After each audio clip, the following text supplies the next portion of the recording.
Can you hear that?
Z159 FM.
Knock, knock. Who's there? Squirt. Squirt who? Squirt is P, you dumb rednecks.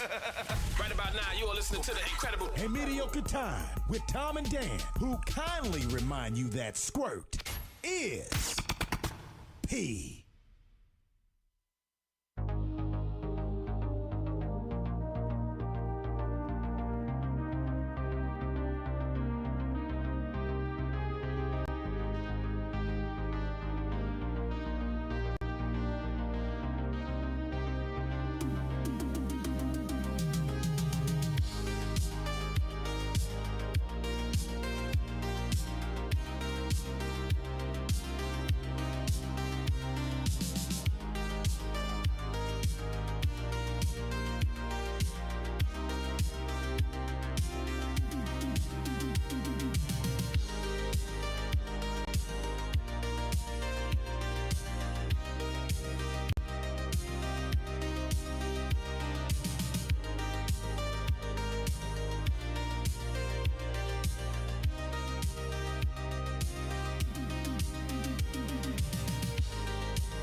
hello. Hey, guys. Can you hear us? Can you see us? Can you hear just bring up. Yeah, we can, or we can save it for another week. Like I just, No, I, good.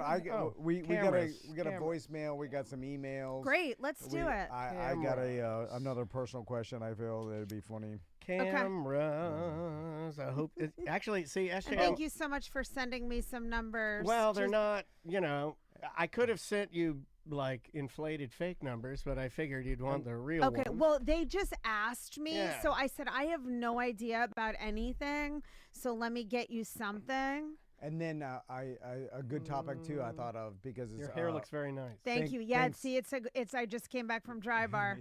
Oh, those are my best days. I have to record a course for my book today and like a bunch of commercials. You got waves for days, lady. So, that looks good. Right. I don't even know I'm a girl dad, so I have to notice that shit. Oh, I gotta get that out of my system. I gotta notice that stuff, and if I don't notice that, if Maisie comes down with like some new product in her hair or something, and I don't say something about it, it's a big deal. Yeah. It's a very big deal. I have to notice. And it's me and not him because he doesn't naturally notice stuff. So my husband never maybe you get what you're supposed to get, right? I think you get what you're supposed to get. Yeah, like I'll say, do you notice something? And he'll go, like, he looks like a deer in the headlights. He's like, I notice I'm horny. He's like, right? That's what guys say. They're like, do you notice anything? Yeah, I'm horny. That's probably the accurate answer. Yeah. There's a slight chance that if I came home to another stranger pretending to be Crystal, How long would you go along with it? Well, you could give it 20 seconds, 25 seconds. Would you notice? I first think I had a brain tumor. I'm like, did I misremember all this? Yeah. Well, but I go along with it for a minute, just because, I was a different person.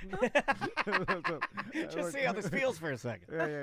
All right, can everybody hear okay? Yes. All right, I think we look good. Actually, I would. Do you want me? Am I allowed to sip this? Yes, in you between? can sip. Okay, You just can 'cause sip I'm it. I will say that your frozen. mic, if you elongated it just a touch. What do you mean elongated? Like stretch. Here, I'll do it for you. It'll just be easier if I do it. I'm gonna go like this. I'm sorry, I don't know what elongated means. No, you're fine. You're fine. I'm gonna do it like that. We can make some jokes with that. So I can keep it a little more flat. And Okay, keep your is this yeah, good? That's good. Like, should I be closer or is this good? No, that's fine. Is All that right. comfortable enough Yeah, for you, I'm though? perfect. Okay, because you can see your face better. I'm and I so just happy. I'm make sure so we comfortable frame on this right. couch. I want to like live here. All right, well, you're allowed to. Our old intern, I cleaned it, though. He slept on that couch. No, I'm kidding. I'm I don't joking. even want to think about what happened on this couch. Nothing, actually. That's how Okay. boring we are. This couch has no We've action. always made a joke about one of us doing.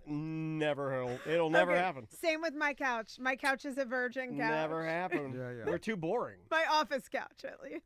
I always thought when you were a businessman, when you got an office, you did that with your wife. You don't. You don't. Yeah. That's a myth. Totally. That doesn't. I also- your wife. First of all, your wife thinks that's disgusting. Right. Your Because wife has no maybe desire. I said it. I also am. I thought the interview process would be a lot different. Yeah, I've we seen a learned lot. Everything we learned about business, we learned it from porno. Okay. know. Great, Tom. We got it out of our system. Now we can be a serious show. All right, guys. Welcome. They're already laughing. Keat Up says he really likes the new show. Hey, thanks, buddy. All right. You start. Yep. Here we go. In 3, 2. Welcome to Love Thy Neighbor, a relationship show. Yeah, buddy. On the couch with us, Colette Fehr, longtime relationship therapist. How you doing, Colette? Great. Dan Dennis is here. Hey. I'm Tom Van. Let's get right to it. I thought of something right off the bat. It's about to be Thanksgiving, and that means hanging out with family for a lot of people. Oh, my God.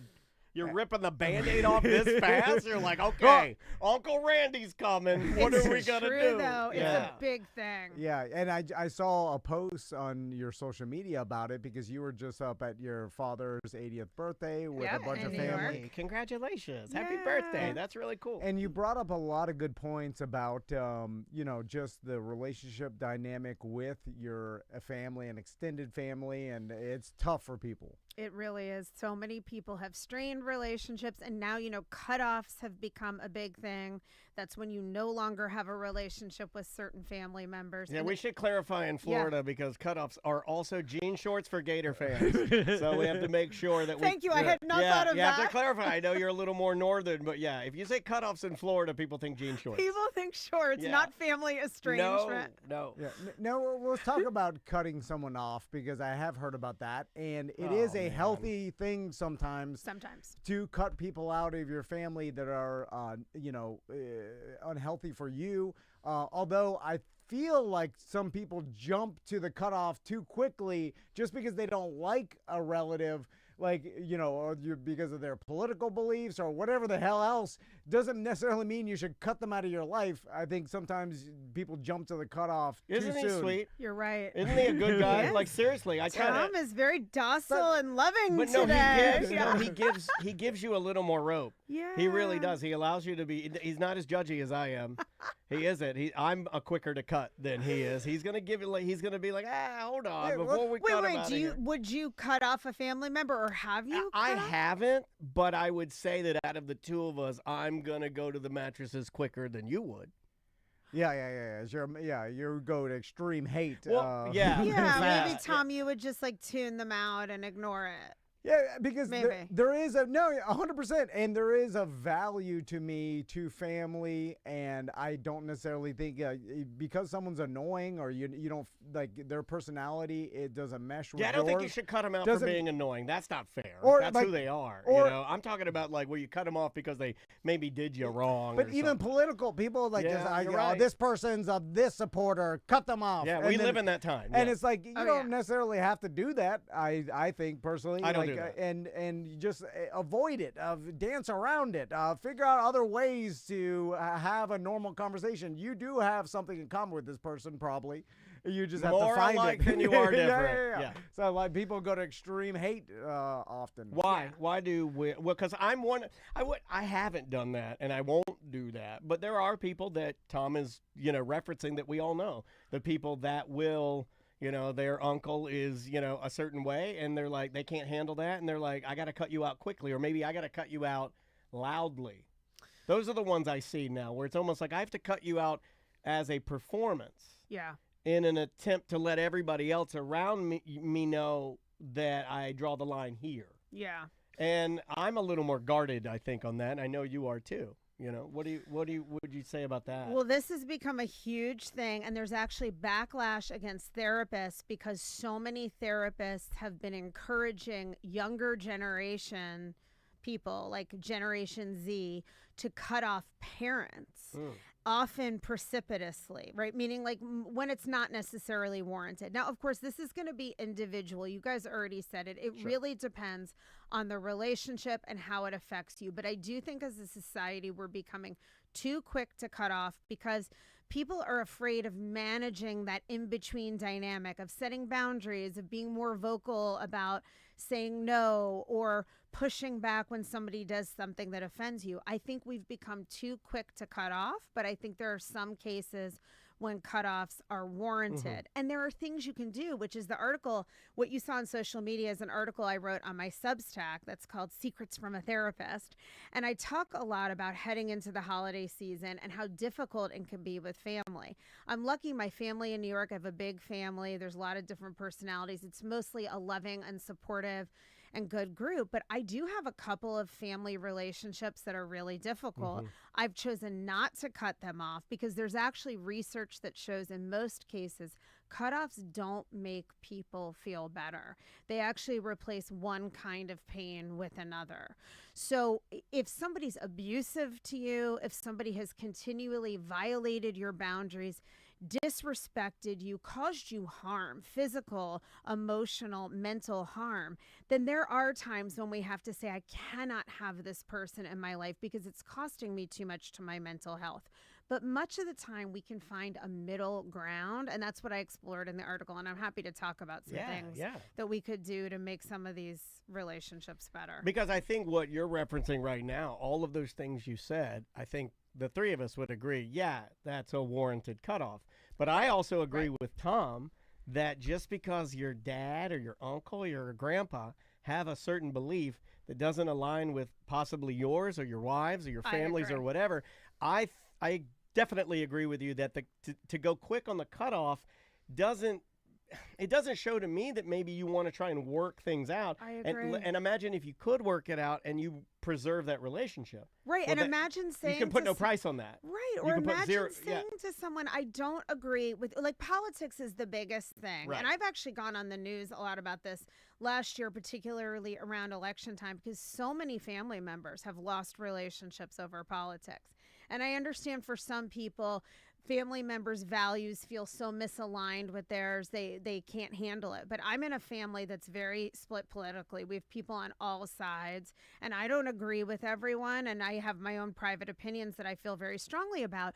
But I've chosen to manage that by saying, you know, I really don't agree with you, and I'm happy to talk about why if we can have a calm, reasonable discussion, or I'm happy to not talk about politics at all, let you know I don't agree, but tell you that I still love you, even though I privately think you're crazy, right? And move on. It's just so sad to lose a relationship over like a lousy politician. It is. You know? No, Colette. Well said. Let and me, over something that you really and truly have a limited amount of control over. But I would say in the moment, you do control losing your grandpa, your dad, or tightening that relationship in a way. So what is more important to you? What's more intimate to you? Right. How close are you to the person? Yeah. Like, did you guys see Jimmy Kimmel's wife? I don't remember her name. Molly something. Yeah. She is I think the producer or the writer of his show. They're married, and, you know, he was put off the air. And I'm not going to get into politics or anything, but I saw a recent interview. I promise. Hold on. Am I mad about it or happy about it? Tell me how to feel. I can. Can you tell me how to feel and then who to hate? I can, actually. But they were on Glennon Doyle's podcast, We Can Do Hard Things, Jimmy and Molly. And Molly was saying that she felt that family members who had voted for Trump or endorsed Trump because of what happened with Jimmy being taken off the air, she felt that they were against her and her family, and she has cut them off completely. I did read this, yeah. And so, okay, I don't know Molly's, and I'm not trying to comment Molly. I don't know her story beyond what I also read in the news.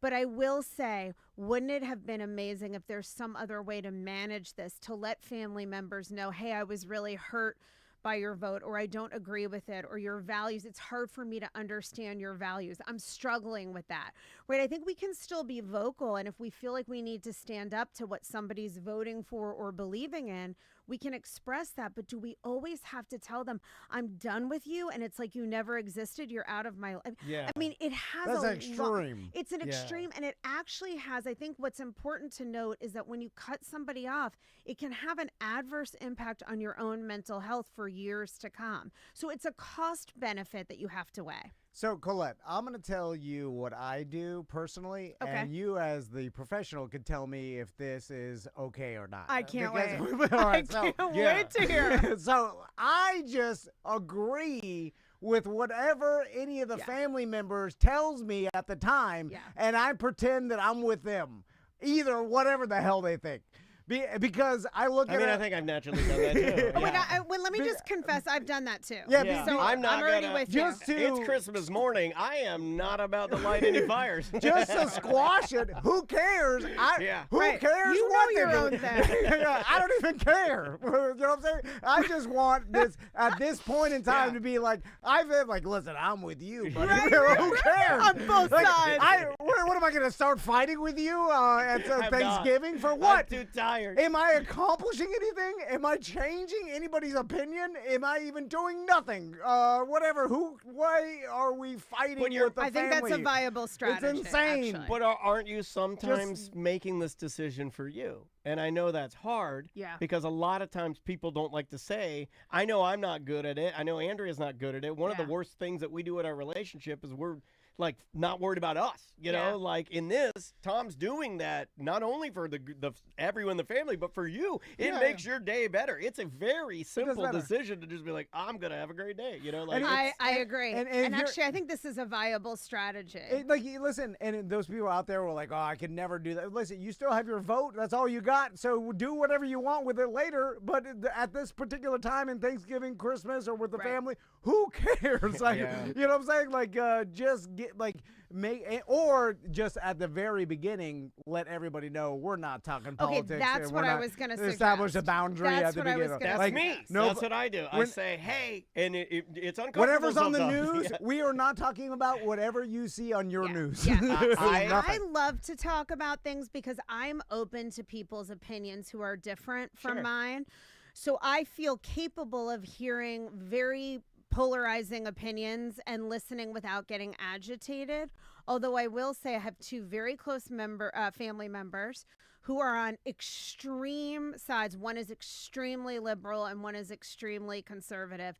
And they get very whipped up. And sometimes when I'm listening, Let I'm 'em like, go. this is exhausting and I don't want to talk about it. So walking into my dad's 80th birthday, I said to my dad loves to talk about politics, and a lot of people An don't 80-year-old agree. man loves to talk Loves about it. politics? That's not. I've never heard that. But I mean, really loves it, Yeah. okay? Yeah. And Bless his so heart. I That's so looked at cute. him and I said, Dad, please, this is your birthday. I said, please. What he'll more typically do is make a little, my dad's very funny, but he'll make a little joke, but it's got a political edge. And there are a lot of people I in like my this family guy. who don't have a sense of humor about it.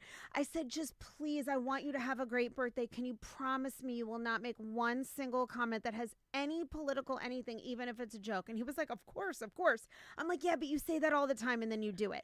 So it went off without a hitch and we got through unscathed. But I like the last thing, and this is something I talk about all the time, politely saying to people, you know what, this is such a wonderful day. I just want to enjoy your company. Let's just not talk about anything to do with politics, and make it very friendly and warm. You front-loaded that, too. Refocus. You were like, you told them, I love how you did that. You told them up front what is happening. This is a great Yes, day. Yes. You know, exactly. front load The that, show positive. them the positive, and then go Yes. like, come on, man. We don't want to Yes. do this right now. Yes, because I don't want to see people all upset. Like, there's little people are going to say that's going to, I mean, I survived the whatever podcast, so I feel like I can survive any conversation. Sure. But I don't want to see other people upset or fighting, and these things can devolve so quickly. I do think I just have to say that, like, there is a time and a place, Tom, for just agreeing with what people are saying. And I call that closed validation. It's like a therapy term for when you kind of agree with someone in a way that shuts down the conversation, where you're like, yeah. And then you read Oh, I your love own. We Yeah. do, yeah. That's our whole show. I do yeah, a three, yeah, all the time. Yeah. He's like, you like this? Yeah. Yeah, You like that? Yeah. How about this? Yeah. I almost did it. Yeah. Yeah. I love Yeah, Colette, whatever you say. You tell me about America? Yeah.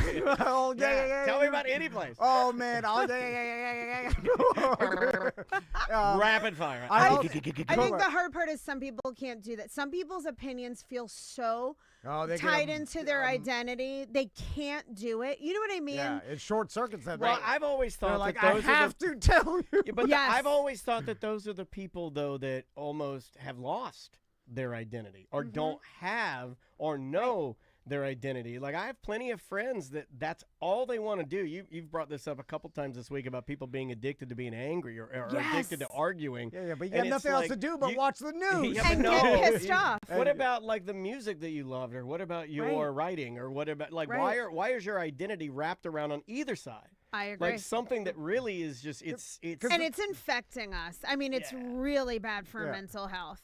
The news is addicting, just Toxic. like scrolling, and just like it releases chemicals in your brain, that anger, that like you're mostly anger, outrage, Disgust. and that is the chemical release Contempt. that you keep going back to. I don't You're even like, think people need care. It could need be sadness, it could be anger, but what is it? It's a spike. Yeah. It doesn't matter if you're it's addicted to the But how spike. often do you get people saying, "Oh man, I was mainlining some puppy videos last night," or like people don't. I know, 'Cause and we think, should. I think the anger side of it and the sad side of it, mostly the anger side, just like cheap heat, like in the wrestling world. It's just like it's just cheap.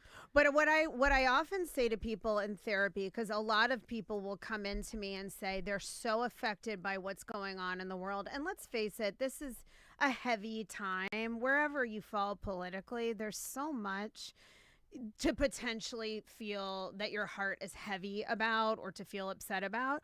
What I try to suggest to people often, if you're really outraged by what's going on with a particular issue or a politician, find a way to get involved and give back, because that's going to produce the feel-good chemicals. Too hard. I like yelling. I like being angry. That's Well, I way think that's too the hard. thing. Volunteering for and putting my money where my mouth is and actually backing it up would require me leaving my office and my laptop. Ding, Colette. ding, ding. Oh, Exactly. Colette, But you know you what? just Even gave me an impossible task. one small act of kindness, right? Do something nice for somebody. That produces so much feel-good chemicals, and at least you can feel like you're actually participating in the change you want to see, instead of the like cheap cheap Yeah, seats agreed, of sitting on agreed. your computer being outraged all day, and like you're tanking your mental health. And honestly, I don't care what your politics are. Nobody wants to be around somebody angry and spouting about issues all day. It's miserable. Yeah, Colette, Agreed. I like being the family member that I get the email or text saying no politics, absolutely not, nothing. You know, I'm like, Go to okay. your closet, get that hat out. bud. No. But then while I'm at dinner, No red hats at dinner. yeah, but it's a Santa hat. I'll bring up something that is in the universe of Yeah, politics. you know you're getting I'm, to it. I'm like, Do you try to stir the pot? I'm like, how does everybody feel about swimmers? Everyone's like, something. I'm like, are you for or against Tylenol? Something where it's like so far away but still close enough. Oh, that's not that far away. I'm like, I'm getting the spike. Anyway, all right, so let's get away from that. Getting a spike. Let's talk about an article you sent me, Colette, that talked about women refusing to be in relationships right now, and there's like a record number of women just opting out of relationships with men. And why do you think that is? Is that statistic true? Yeah, I mean, it seems to be really. It's a cultural movement. In fact, I just did a little social media video on this because it's happening from so many corners. So the most recent thing is that in British Vogue, there was an article that young women are embarrassed to have boyfriends. And it kind of exploded and went viral across the internet because, you know, the younger generation live their entire life on social media, right? They put it out there. But the younger females are not posting pictures with their boyfriends, which is a big shift from years ago. Then you've got the fact that women at midlife in particular who get divorced are saying, you know, we don't even want another relationship. We'll get our needs for connection met elsewhere, because women tend to have many sources of connection where men often, not all men have close male friendships like this beautiful relationship in front of me. Very dysfunctional. Not all men have someone to go to Publix with and have a romantic lunch every work day. That is true. You know what? Thank you for helping me reframe that. Be thankful for the walk that I have to Publix. Yes. Don't be grateful for what you have, Dan. And for this is a beautiful friendship. is. But a lot of men have no He doesn't close like the friends. word friendship. He doesn't Look at believe Tom's it. Yeah. like, I'm already getting He's like, uncomfortable. business partner, maybe acquaintance, I don't know. That man that I barely know. I ain't gay. But so there's a real okay, and then you also have, and I've said this before on here, that more than 70% of divorces are initiated by women. So the difference is that women used to come out of divorce and say, you know, I want to find someone else who can meet my needs. I don't want this in any way to come out man blaming, because I think it is on a lot of media circuits. And I think men are not okay right now across society, and we need to change that as well. But women are fed up with the lack of emotional development in many men, not all, but many. Yeah. And so they're now opting out. I mean, how many, not to bring up a controversial thing, but think about the fact that over the last 20 years or so, we've seen so many women get divorced and then go into a lesbian relationship. That used to never, I mean, so many celebrities, right? That used to never be a thing. Now, obviously, people have always identified as lesbian, but heterosexual women who have been in marriages for 20 and 30 years are getting divorced and getting into relationships with women. So I think there's something We going. turned him gay. I mean, that seriously. Yeah, we did. We treated them so poorly that they're like, I'd rather be gay than be with this horrible man. I think there's something to. So There's got to be one person We that got to said that. change. I think there's a lot of people who've said that, but we have to change this. And it's not fair to say, "Oh my God, men suck." Like that's not true. But I do think that the dating is broken. I think relationship norms, as we've known them in the past, are outdated, and we need to shift things because something not good is happening in society. So, Colette, it kind of makes sense to me on just a like evolutionary standpoint of we evolved a lot of years where there was this, hunter-gatherer relationship with a communal, society. Hunter Biden. Sorry, I'm pretending I'm at Christmas dinner. I was pretending. He said Hunter. I'm sorry. He You're said just Hunter. practicing He opened for the door. Thanksgiving. I was just practicing. He opened the door. laptop. I ran right through, and they call me Bijan Robinson. I saw the opening. Right through. Okay, Yeah. sorry. Well- I'm sorry. I'll cut that out. where women had this relationship with men for there's a lot of reasons, and some of them were there was some sort of security in that with Yep. you know what I'm saying? And then now we The live man was the provider. yeah, and then now we live in a society where that all is out the window, and you could And everyone's confused. and then so now you're like, well, besides from being a provider, what else can you bring to the table? And I blame men. Like, you got to bring something else to the table. Like, you know what I'm saying? It's not just Give me about something then. Give me an example of something. It's not just about going and killing deer meat and bringing it back anymore. It's like Yeah. now, like Make some listen, jokes about that deer meat. You better make me Society- laugh about that deer if meat. you bring deer meat back to me, the relationship is over. You don't like venison? Oh, No, I do. I'm just picturing this like bloody mess. it'd Well, be bloody. Yeah. I'm just It'd be saying, bloody. like, Yes. us as men have to bring, like, it's not the way it was anymore. You have to do a little bit more. They You have gotta to step bring up on- emotional yeah. attunement. As you said, Yes. and you know, and as much as that's hard for us to do, and believe me, it's hard for me to do. But I gotta at least try for my wife, because sooner or later she's gonna be like, I get nothing from you.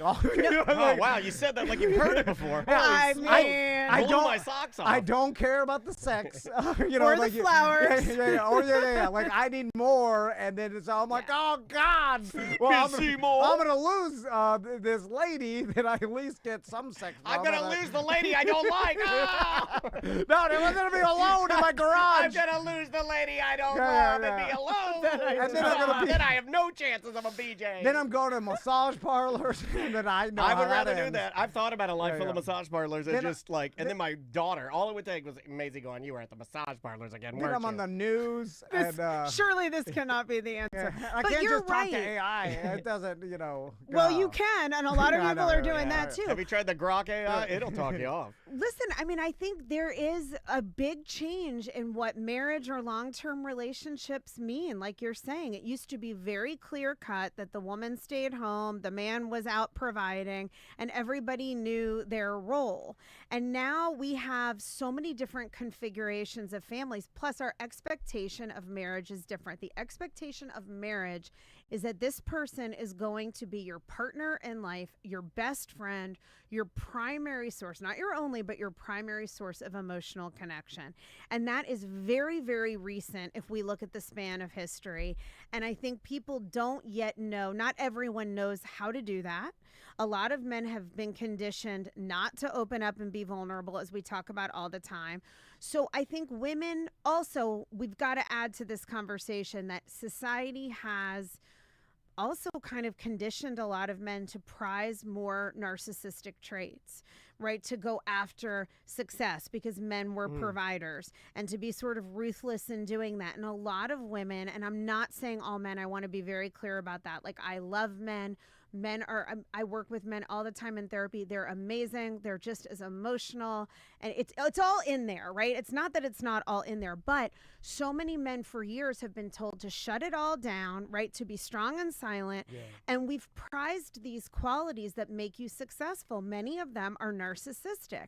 So many women have been wounded in these relationships where they feel emotionally abused. They feel like their partner's emotionally disconnected. And they're tired of, I'm just speaking from the female perspective here, of feeling like they have to teach men how to communicate or beg men to open up. So I don't think that's a woman's job, but I do think we need to try to make it safer for people to start to explore that, because a lot of men don't know how to do this yet. And it's not good for our society that people aren't in relationships. I'm not saying you have to be in a relationship, of course, but relationships when they're good Yeah. are amazing. We are segmenting ourselves off. I mean, the more we Yes. lock ourselves in the room with the computer or the screen. It's bad. Yeah. It's And I don't bad. think you're villainizing men. I think we're all, hopefully No, I this just show is wanna helping be- a little bit. I think it's helping. I mean, I think it's helping me. Yeah, no, I mean, I think hope it helps. so, and men because are- you just want it top of mind, right? Like, you're not telling me to be the best. You're telling me to try. Yes. And if you keep your relationship top of mind, I know that I've actively been trying to execute some of the things in here that I may even not even do in my own therapy. It's just easier because this is maybe more Yeah. casual. I don't know, but I think we're helping. I think it seems like the people listening like it, and I'm And that's glad. the I'm glad hope, we're doing right? it. Yeah. Let's not villainize men. I feel like that's what's happening a little bit on social media and in the media, and I don't like it. because it's not fair. This is like where we are in society has been conditioned. Like we can't just turn around and blame men for not being emotionally available now, but we also, it's not fair for women to feel like they have to take that on or teach either. So I want to encourage men that some of this is not as difficult as you might think. Like we even talked about physical affection, right? It doesn't come naturally to you. Yeah. Maybe having conversations about your feelings doesn't come naturally to you. You know, start really small. Go ask your wife or your partner a question. Well, you know, what have you been feeling lately? Or, you know, I had a moment the other day where I felt really embarrassed. Can I tell you about it? I mean, these things can be just I pooped my pants.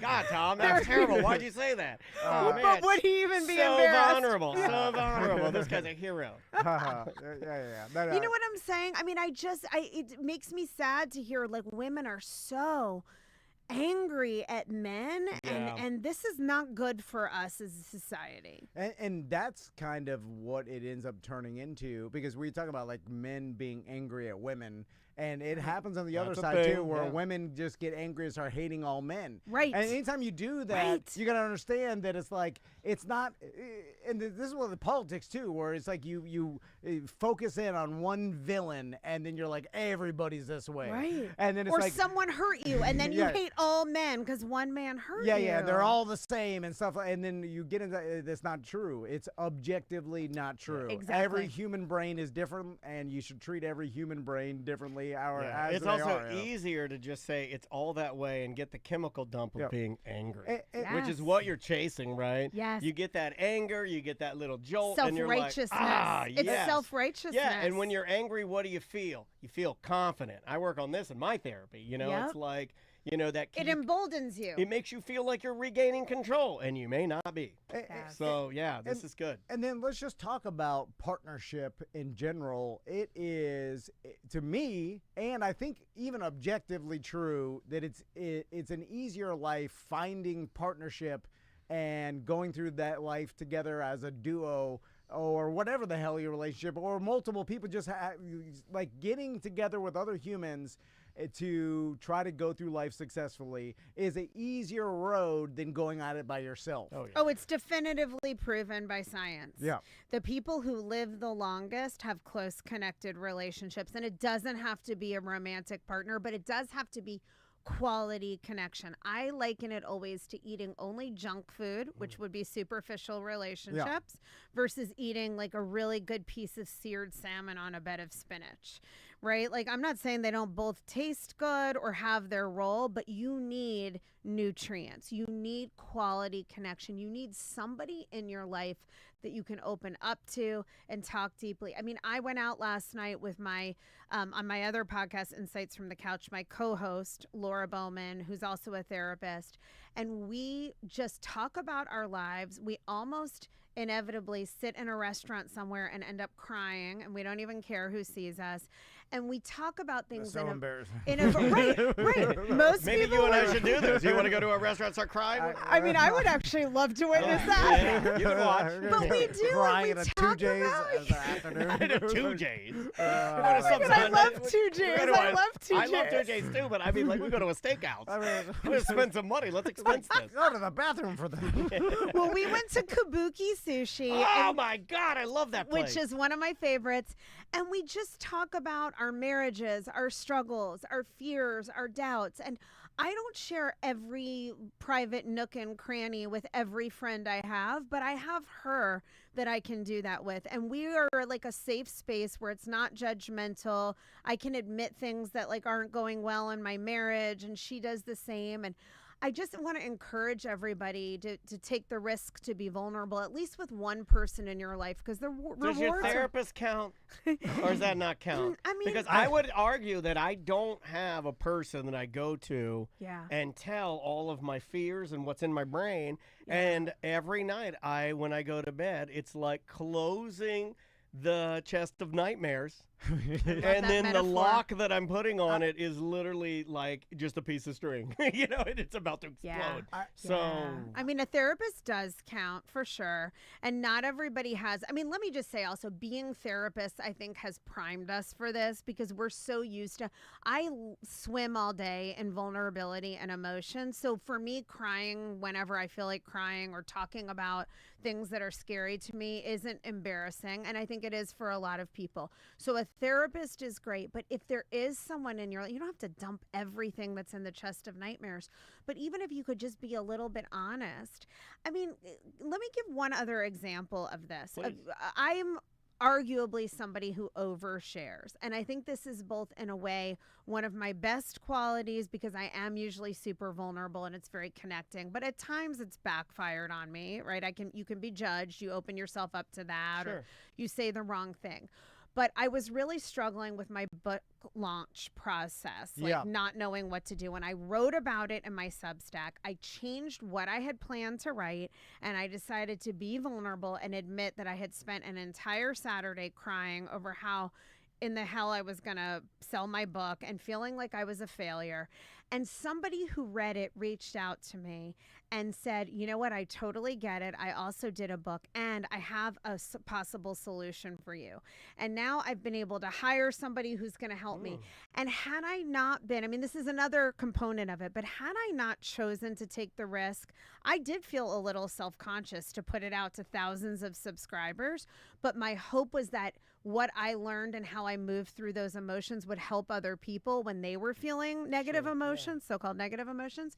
And I ended up finding a solution, and also somebody telling me, I get it, I've been through it too. And it helped me feel so much less alone. And now I have like a possible strategy. I don't know if it'll work, but Yeah. I would You have a plan. I have a plan, Yeah. and I would have never found that plan if I hadn't opened up. And I would have been sitting in all those heavy emotions, feeling totally alone with the weight of the world on my shoulders. But Colette, it's easier for women to be vulnerable Yes. because, we get judged, and I judge. So yeah. the fact that I judge means that they're judging me, Well, so some I men- can't Some, show some. But some men weakness. judge themselves. You know, like you'll. Oh, I love judging myself. But when have you seen? I mean, we've all seen it. The guy who shows emotion. You know, we all have that old man that sees it, oh, and then he's like, oh, and then he goes off to the back room. He's gonna slap his head a couple Totally. times because he's like, never show emotion, you fool. Or men will only show anger. They show Yeah. anger or nothing. So you're right. There is some judgment, and a lot of it is within men's mindset that like it isn't okay. But I think we're changing that. And in fact, that's one of my personal missions is to try to change that, because men feel just as deeply. They have just as many longings and wants and desires. And it's really a disservice we've done to men that it isn't more acceptable. I mean, I think in other cultures, it's more acceptable than it is here.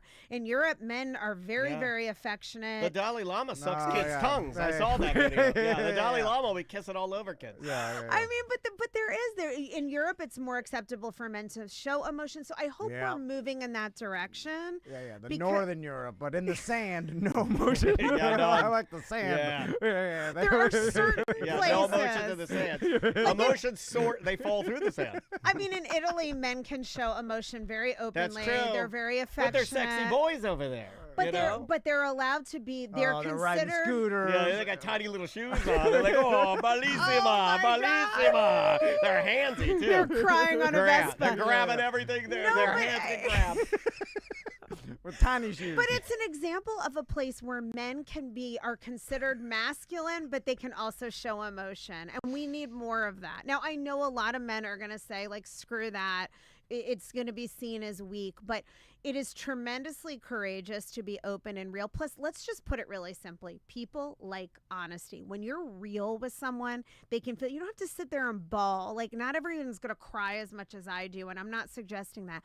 But when you sit down and you're just authentic with somebody, they feel it, and you develop a totally different kind of bond, and it feels so good inside of you that it's self-reinforcing. It encourages you to do it more. Yeah, no, I mean, there's some South American real men that they're crying at a soccer game, Yeah. they're punching. Yeah. You know, Like, I do. Like, I will they're tell you a real passionate one. lovers. I'll give I'm you a like, real look, one. This guy's all over the place. I'm super emotional, and when Maisie won her championship, and she got the trophy, and then she comes up, she sees me crying, I'm crying, she starts crying.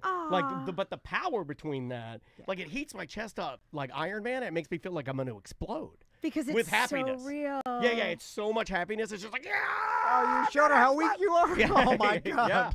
Yeah, but it, like, I I've feel never like it shown my made the son. bond, like, there's no doubt. You're my favorite.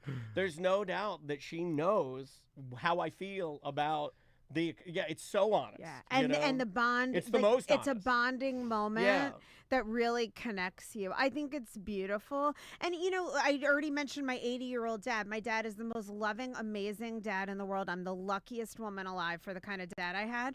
But I've never saw my dad cry until now that he's older. He's softened up a little bit, but I never once saw my dad cry my entire life. Interesting. I mean, I just think that used to be the way it was. I like that, man. I like the cut of his chin. Now he's won you over. I gotta sit down I want and to have sit a down lunch. with that man and talk about politics. Yeah, we'll be in 2 J's, and you know what won't be happening? Tell me what's wrong with the country, sir. I'll listen. You tell me. So Colette, one more thing before, and we'll do one email. And this is something that I've learned through a long partnership. And in the beginning of it, it's funny because, I saw it happen over and over, and that's how I learned it. But like, there'd be times that you disliked each other. And when I was young in my 20s, I remember thinking multiple times that me and Crystal were like disliked each other, and then we're like, oh God, I can't live with this person. She hates me, I hate her. And then I'm like, well, that's it. It's failed, and then and then a little bit of time, and you get back together, and then the makeup is good, and then you're like, oh, okay, and then over and over that happens, and then you realize, like, oh, that's what happens during a relationship. Yes. You get mad at each other, you both hate each other for real at that moment, but then enough time goes by, and then you're like, and then it's it comes how you straight handle from it, right? Yeah, and then I was like, oh, you can hate each other. Oh my gosh, over and over. Actually, you don't know how. That is so healthy, yes. But this is true. And actually, Terry Real, who's a famous couples therapist to the stars. Terry Real? Terry Real. What a great name. He's like, Isn't I'm it? real. I'm Terry Real. I mean, keep it real. He's Bruce Springsteen's couples therapist. What? Yeah, like Alanis The Morissette. boss? He's really, really famous. And his recent book, Us, is amazing. I just want to throw that out there. I might snag this. But one thing, you would love it. One thing he said this, I think, in the New York Times, exactly what you're talking about. It's called normal marital hatred. It's a thing. And it is exactly what it says, that sometimes you hate each other. If you live with anyone, they're going to drive you bat, crazy from time to time, right? And over the span of a marriage, sometimes you can't stand the person. And then other times you're like, oh my God, you're the love of my life. It is normal. And I think talking about that more openly is just really helpful because it doesn't mean your relationship is bad or doomed or any of those things. Yeah, and it's hard to know. And then sometimes you end up, once you get into that first couple 5 hates, and then you're like, oh, this means this relationship is bad. Yeah, But you got to get 20 hates under your belt. You got to get 100. solid 100, 105 hates. If you don't hate the person you love at least 50% of the time, there's something wrong with you. Yeah, you're not spending enough time with them. If you get 10,000 hates under your belt, Yes. You're winning. That's it. Yeah. You're all, done. all it takes is 10,000 hates. Yeah, then your relationship is perfect. Should we do an email? Yeah, let's do one Yes. email. Here we go. Here's a little. Love thy neighbor. Listener mail. There you go. No, I always wanted one of those. Oh my God, I'm in yeah. love with I that. always wanted one of those. Where you hit the thing and then you go, okay, let's go to the emails here. This is a quickie. Hello there, Love Thy Neighbor crew. Are surprises still good for relationships? Should couples still do big surprises for one another? I.e., like, I don't know, buy a West Highland Terrier that you think your wife wants and have it in the backyard when she comes back from Old Navy, when she gets off shift in the middle of the night. Is this a specific No, example? that's what or I. did This is you make something that I did. up? Yeah, this is something that I did. I did surprise my wife with a West Highland Terrier, a dog. My mom was alive at the time. Told me on the phone that I was making the biggest mistake of my life. She's Why? Like, Why? She's like, don't be doing that. You don't buy pets for women. You don't do that. Really?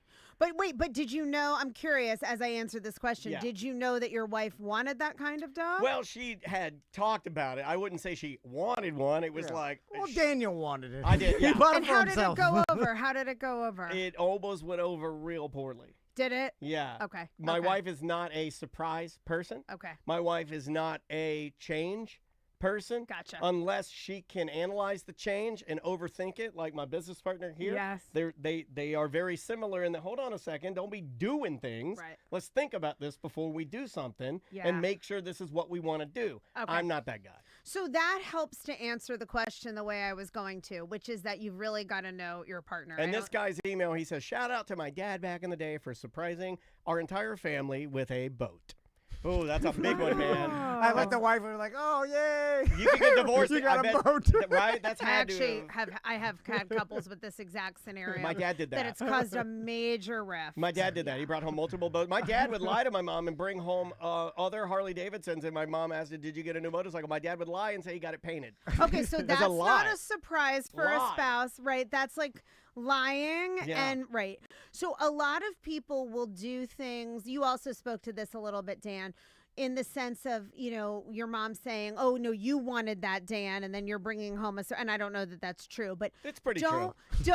make Let's just be honest. a surprise gift for the spouse a hidden agenda of something you really want for yourself. I think a surprise has to be really thought through. Do I know for a fact that my partner will be happy about this? If the answer is no, I wouldn't do it. I'm very not a planner, not somebody who needs to be in control or think it through. So if my husband brought home a surprise, like a surprise puppy, I would be ecstatic, but that's my personality, and I think he would need to know that. A lot of times it could easily fall flat, but I think it depends the intention, whether you know it's something your partner really likes and they're going to for sure be happy about. I wouldn't go with animal either because you're Yeah. giving the person something. You're giving them a responsibility.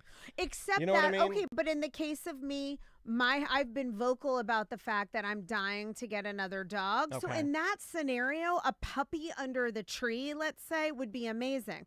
But you're right, it's a huge burden. So It is. if I brought home a pet for my husband, I mean, he would be furious because he Yeah. doesn't want one. Right. So you got to know your audience, right? But jewelry is usually always a good thing. And I think also we've got to be less afraid to get the wrong thing and try something romantic Okay. and give Okay. it a shot. I like that. All right. Yeah. So here, I need to take my own advice too, because what I'm about to tell you, I do not do, and I Okay. know if I did do it, my relationship would be better. You I look can't very wait to hear confident, what though. this Yeah, me is. neither. I'm like, he's Just- blowing What me is away. this? This show is so helpful for him, I'm telling you. Start for with, both of us. Start with small surprises. Like, for instance, if I took my wife out to the Enzion in the middle of the week, and let's just say I got my mother-in-law to watch the kids, or they can stay at home by themselves, they're old enough.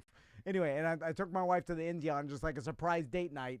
She would be, first she'd think that I had a brain tumor. Right. She'd be like, what? And then an alien has invaded your body. even if it's a movie she doesn't even want to see or whatever, Yeah. just the gesture. The thoughtfulness. The thoughtfulness Yeah, is I just agree. take, hey, it's Just Wednesday. being in the moment Hey, with her husband. Hey, you want to go out tonight? I got a babysitter. Take you. She'd be like, what? I mean, she'd instantly, if you told her that, she'd be like, I have to agree. Yeah, I and- have to agree. If I came home and my husband was like, get dressed, I planned a surprise date overnight thing, I would be so thrilled and ecstatic. I mean, this will probably never happen because my husband's not like this. Me neither.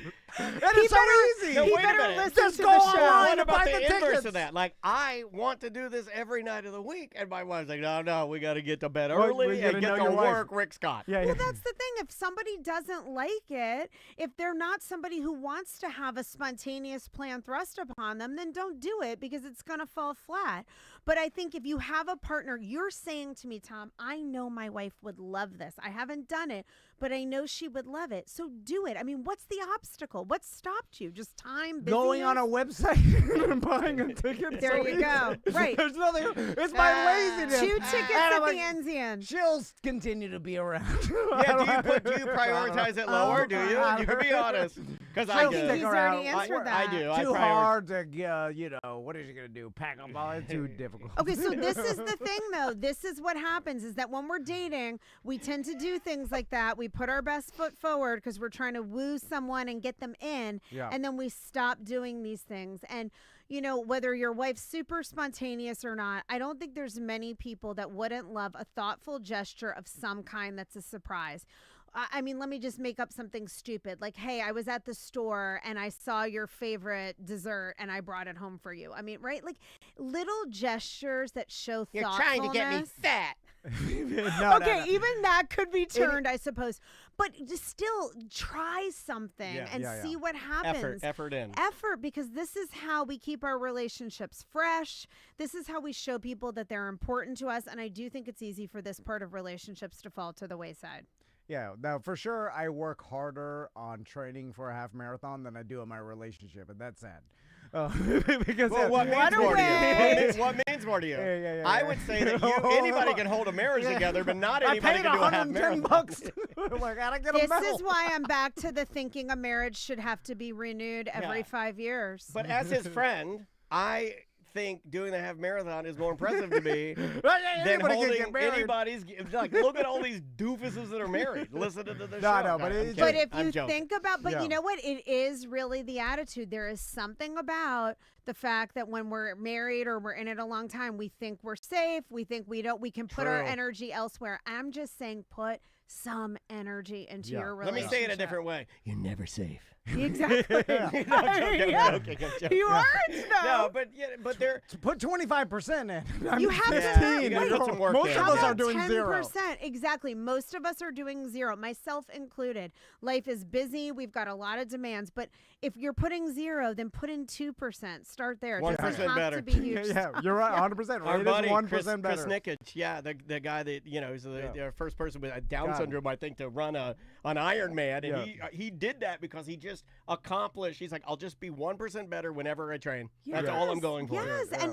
and then look And he where you crushed it. get Yeah. as you continue. Yeah, 100%. Colette, plug your book real quick. My book, The Cost of Quiet, How to Have the Hard Conversations That Create Secure, Lasting Love, will teach you how to communicate effectively and have a closer relationship. And it's available for pre-order wherever books are sold, and in particular on my website, ColetteJaneFair.com. And I'm going to have some special VIP offers, Nice. including a party coming up in January. All So right. there'll be information soon on my website about how you can be a part of all Cool. of that. I know we have some listeners that would want to be a part of that, Yeah. certainly. And send I us an would love email. that. hello@lovethyneighborshow.com. Thank you. And we'll see you next week.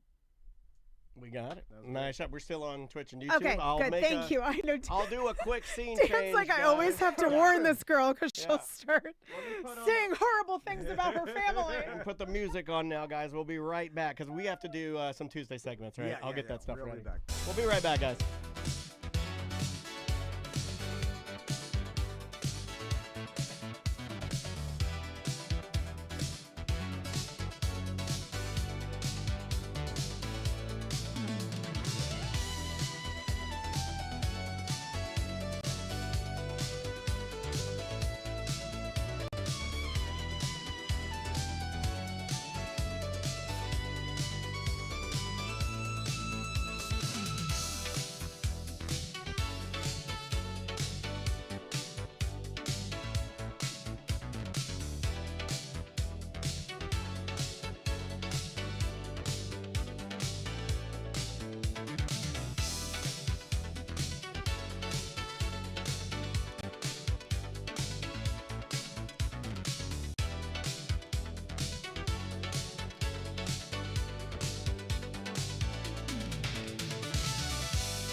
Hello. We are back.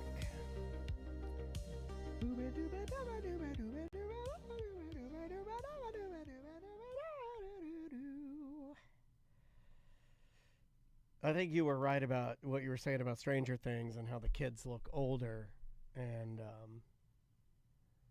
I was kind of laughing about how old what's her name, the what's the one, the Millie Bobby Brown. She said she channeled her inner Tom Cruise for the new Stranger Things shows, and then that led me to believe that the last season's going to be her all being a badass, right? Can't watch that. Can't watch that. 11, that's what 11 is, a badass. No. I liked her better when she's like a child, and like the badass has to be old horny Hopper. Well, he's just an average man. No. A old pain pill man. He's a flawed pain pill man. He's really flawed. He doesn't have any powers. What are her powers? She can move things around, right? Squish things with her mind? Yeah. That's the lamest power. Squishing things with her mind. Ooh, mind power. You can't even see it. I like fire better than mind power. Should we talk about this? And then also, is that blood coming out of your nose?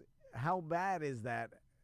If you were Spawn, every time you used your powers, you take like 2 years off your life. yeah. Is that? I want to find out. Is that a simple allergy nosebleed, or is that some? Hold on, we should be brain talking about hemorrhage. this. Okay. Let's just talk right You're into gonna it. tell me. Here we go. I'll start. Is this Tuesday beginning? Tonight. Yes. Okay. Let's Tuesday start. 1. Here we go. In 3, 2.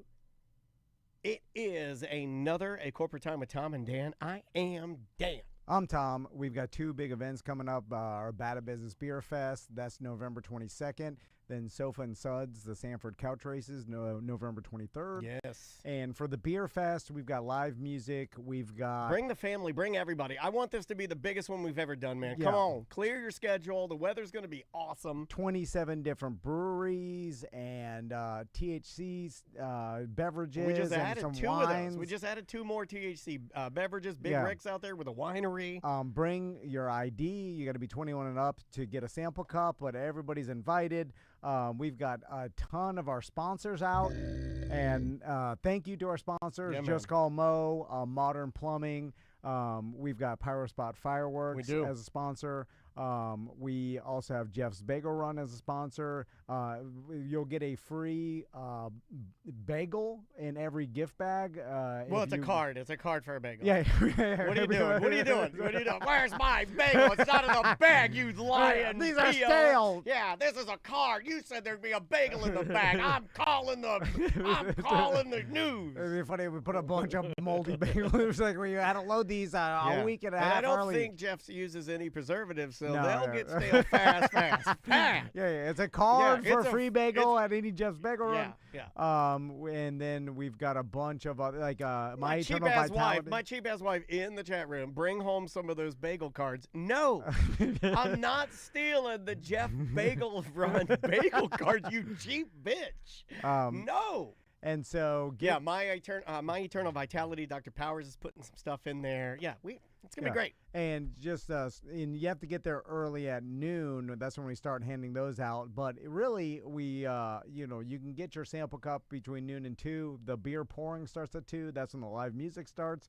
Tons of food trucks. Of course, it's downtown Sanford, so like West End, Celery City. Plenty of places to hang out, get some food and drinks. So come out and join us. Indeed. So you were saying that the new Stranger Things season, the final season, has been released, correct? Well, or is about to be. I think it's about to be released. They started walking the red carpet. You saw what's his name? David Harbour, is that his name? And Millie Bobby Brown. Sheriff. Yeah. I know the Big sheriff Fat and 11. Yeah. The sheriff and 11. And is it true they've had some sort of riff? She filed a bullying complaint, but it must not be much of nothing because I don't know, they're actors. They got on the red carpet and pretended everything was fine. So she did apparently file a formal complaint about him bullying her on the set. Well, what is that? You pushed her face in a sandwich? What does that even mean? Yeah, What is bullying on the set mean?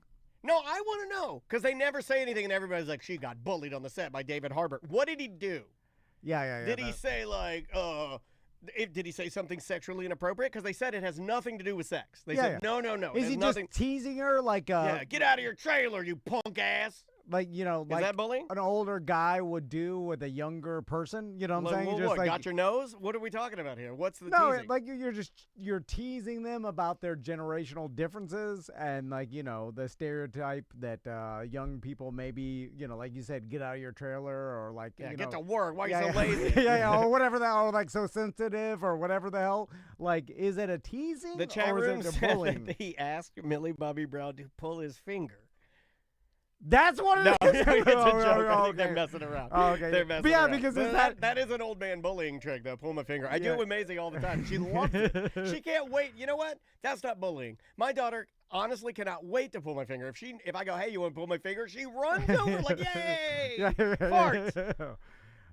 Anyway, so we were talking about this new season. And the headline was Millie Bobby Brown. She said, I am channeling my inner Tom Cruise for this season. And then I'm like, oh, God, that means there's going to be a bunch of action sequences with stupid 11 jumping around. She's running weird. Yeah. Why are you running so weird? So now, I guess this final season, they're probably going to give a lot of the fan service, right? Like, they've wanted Millie Bobby Brown and 11 to be like this ultra powerful You superhero. want her to be like Rogue from X-Men or something, right? Yeah. Like, you want her to come in and clean house. And then fight, like, now, is there multiple? The biggest Demogorgon. Yeah, like multiple Demogorgons. Is there a King Gorgon? Is there a biggest? Who's the biggest They Gorgon? all seem to be about the same size. How do you kill a Demogorgon? Because I checked out of the show. Easy ways. I mean, just a standard. It's a living being, so I think you could hack it up. You know, Okay, like easy. you can kill it in multiple And ways. what are her powers again? Mind smushing? Mind smushing. Which is the worst power? We said this off the air, but I think mind smushing, like, oh, I can't see. It's like, oh, what's your powers, Dan? I can use my mind to smush your body dead. So lame. Here's what I I take need. fire or ice over mind smushing. So it's been established in Stranger Things that when she's doing mind smushing, that it takes a lot of effort, and then she gets a nosebleed after. And I would then imagine sometimes as a faints. woman, she pees a little. Because my wife, yeah. everything my wife goes to do that has any strength involved, Yes. my wife, much like 11, will pee her pants. Yeah. Anything. It's a pee nosebleed. Sometimes my wife will pee her pants just because she Yeah. farted. And I'm like, really? Yeah. Really? Oh, my wife's peeing her pants all day long, all the time. Like, for anything. Yeah, if your like, she wife gets out of pees the car, your she's like, pants, elbow her and go, nice one, Yeah. 11. I was like, what's wrong down there? Yeah. Then she yells that she had a baby Yeah, and it ruined I everything. had a baby down here. And then I'm like, I'm like, I want to see other people complain about that. Lord. Yeah. My Meemaw, she never complained one time. I don't think my grandma peed when she sneezed. Yeah. I think women have No, gotten she weaker. just kept it to themselves. I think women have gotten No, weaker. it When should- my grandma sneezed, a U.S.-made bullet fell out because she was strong and hard. You know, a pipe fell out. A rivet. Yeah, my grandma worked for DuPont. You remember DuPont? When she was riveting things. When my grandma sneezed, a fully formed A-10 Warthog plane came out. She was like, ready for American GI. A warhog rivet. Anyway, so Sorry. So I need to know how much damage is being done after 11 does her powers, because they show the nosebleed, but a nosebleed typically is the You can get that from blowing your nose. yeah that's less than a sprained ankle. You know what I'm saying? Right. You know, like a nosebleed could just be a dry nose. It could be a dry nose. and nothing. It's Right. literally, it means nothing. Maybe mind smushing makes your nose dry. Like, We don't know. Is it a 0?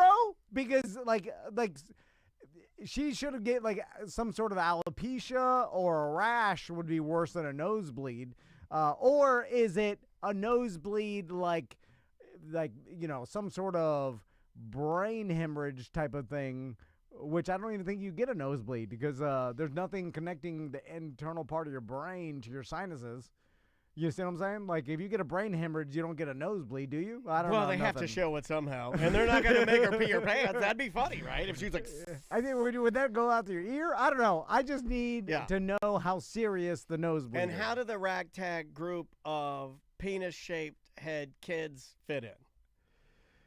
Just like always, they're trying to save her in some sort of, riding their bikes. Have any they're of all- them? And they're which all- one is one of they're them all- they're gonna romantically drink. into her, or all of them? Because if it were true to form, they'd all be fighting over her.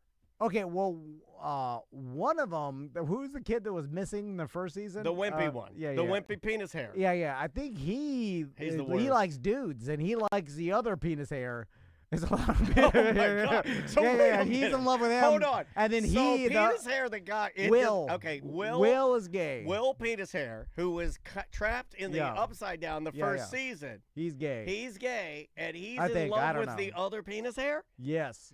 But then he likes 11. Chat room saying you're correct, And but the- the other penis hair isn't gay, and he likes 11. But also the wait, no, aren't they brothers? No. the no teeth one should like. Listen, if I'm there and I got no teeth, I want 11. You know what I'm saying? Yeah, the hillbilly it's one. It's the only girl in the group. Also, the little black kid. Oh, he should want 11 Yeah, too, yeah. and she should want him I the think most. he did.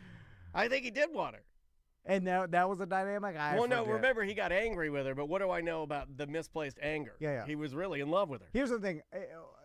Like when I was in middle school, there were some girls that hung out with our And group. every boy liked each girl. yeah. Like you liked every I'll girl. take yeah. So every boy in that group likes 11 is my point. Yeah, but they don't portray that. It's only one. It's only the tallest, skinniest. Hey, idiots! There's a reason they put an orgy in it. in the the original in the book. book. Yeah. There's a reason. That was real. That was real. Yeah, Stephen King yeah. don't. He ain't gonna. He ain't all. He's like, I'm gonna make them pee their pants. No nosebleeds for me. Yeah, He's like, straight "That-" up orgy. Yeah, he's like, nosebleeds don't make sense. Yeah. The orgy makes sense. It does make sense. Yeah. Anyway, that's it. Yeah, that's all we needed. We had to say that. All right. Do you want to do some voicemail messages from our listeners? You guys can leave us voicemails, and we like it when you do that. You can leave us voicemail messages for any product we have, a Corporate Time with Tom and Dan, the Friday Free Show that is uncensored. Even if you have a question for Love Thy Neighbor that we do with our very good friend Colette Fehr, you can do that. Okay, back to bullying real quick. Please. And this is like Tommy will every once in a while be like, bullying will get brought up in some way, and then Tommy's like, "Oh, I get bullied all the time again," and then I'm like, "What? No, you don't." And then I'm like, and then I make him describe, and then I have him like reframe. I'm like, walk me through the bullying. I'm like, "Is that bullying?" And he doesn't. I don't think he's even serious about it because he jokes around too. But I'm like, "Let's walk through this." I'm like, "Is that or is that your a friend of yours? Because you've now established him as this is a person you talk to, giving you S." Like, because boys do that to each other. Yes. Because they don't know how their emotions are figuring it out. Yeah, so they don't know what to say. So they'll just, it's like how little boys will hit a girl in the head if they like her. You know what I'm saying? They don't know how to express it. I did a little bit of that. So you're just, and sometimes that's someone's love language. Like I give my friends S all the time, but is because I like them, and so I try to make them reframe it, even if it is like in a different way. At least maybe he's affected by it differently because he's reframing how he looks at it. Yeah, in one way, I agree. In one way, it's a mean bullying. In another way, it's an affectionate razzing. Well, either way, you shouldn't let it define you. Yeah, so yeah, I think yeah. your Well, positive outlook is way better. So and I've done that my entire life. Err When on the side of positivity. someone's making fun of me, I look at it like, oh, they only doing it because they like me. And who Yeah. cares if it's not that Well, true? why would they want to waste their energy on saying something negative to you? Yeah. Just reframe how you look at it. Anyway, let's Yeah, do no, it. I like that one. I like that a lot. Let's go with this one right here.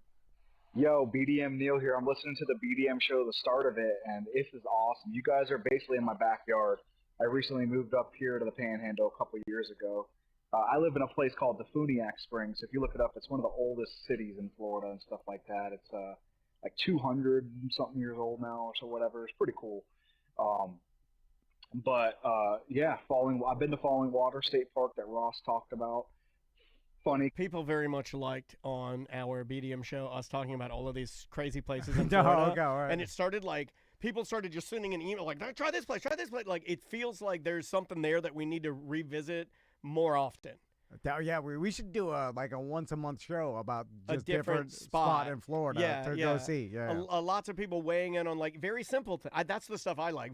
I like little simple things. yeah, little day trips you Yeah. could take and then have a unique experience. If you have one, show@tomandan.com. Email us, and thank you, BDM Neil, for always leaving us voicemail messages. So Neil, let's talk about Defuniak Springs. Yes. The worst named spring in Florida. And because we got something wrong yesterday, buddy. We got an email from a lady that said, are they right here? We were talking about that other place. The one, what was the place you were talking about? the Warm Spring. Yeah, no. Okay, here it is right here. This is from Carla. She said, hey, just a note, Wimayuma? Wimayuma. Yeah, she said it's pronounced Waimama. Waimama, Florida. Waimama, Florida. She's like, I'm not trying to be snarky. I just wanted to share. I know the area. Carla says it's called Waimama, Florida. Okay. This is the type of show I want to do. I want to talk. Why is it called Waimama? Because I love that. Now, I've never heard of Waimama, Florida. Well, now I got to have a shirt. I got to have a Waimama, Florida shirt. Yeah. So that's a country song. Waimama, Florida? So back to Defuniak Springs. I'm not mad at Neil for bringing up Defuniak Springs. I'm mad at Mr. Defuniak or whoever the hell named that spring. Just call it Blue Springs. Had it right. Rock Springs, Jenny Springs, Blue Is it Springs. Defuniak? Defuniak? Defuniak Springs. Just call it Green Spring. Call it anything else but Defuniak. Are you saying it's a little too... It's stupid. Okay. All right. It's hard to pronounce. It sounds bad. Call it Cream Springs. Cream? You know what I'm saying? Just call anything else. Defuniak. Yeah. I think it's Defuniak. Yeah. No. Okay, that's fair. I think you're allowed to do that. Call it Cold Springs. Call it, Sunny Springs. So you want a more simple spring term? Call it Luscious Springs. I don't like that. I'm not going better to Luscious. than Defuniak. No, I'm not going to Luscious Springs. Call it Sand Springs. I like Sand Springs. Yeah. Shark Springs. Like Salt Spring. That's a good one. Why not just name it after a wildlife? Call it Crane Springs. Yes. Manatee Springs. Yeah. Silver Springs. Alligator is good. Springs. Do we have an Alligator Springs? That is they could it could scare away the non-Floridians. That's fine with me. Yes. Alligator Springs is perfect. Call it AIDS Yep. Springs. I don't care. Whatever will scare away the most amount of people. All right. Here's an email. This is from Dave. He says, hey, Dan, I actually saw you in person for the first time this weekend. I was at Walmart. Uh-oh, I'm busted. I was at Walmart. Embarrassing. I love Walmart. Me and my wife actually you know what time we were at Walmart? This is very embarrassing.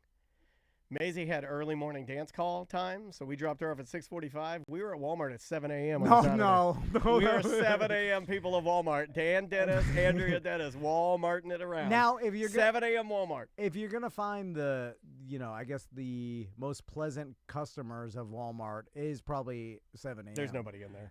yeah. It's pretty nice, actually. It says, Dan actually saw 10 you. p.m. is the worst. Oh, real bad. 3 a.m. We'll get a fight in the McDonald's. I saw you at Walmart getting my usual stuff. I saw you and the wife walking into the candy aisle. I know because I love those nerd clusters too.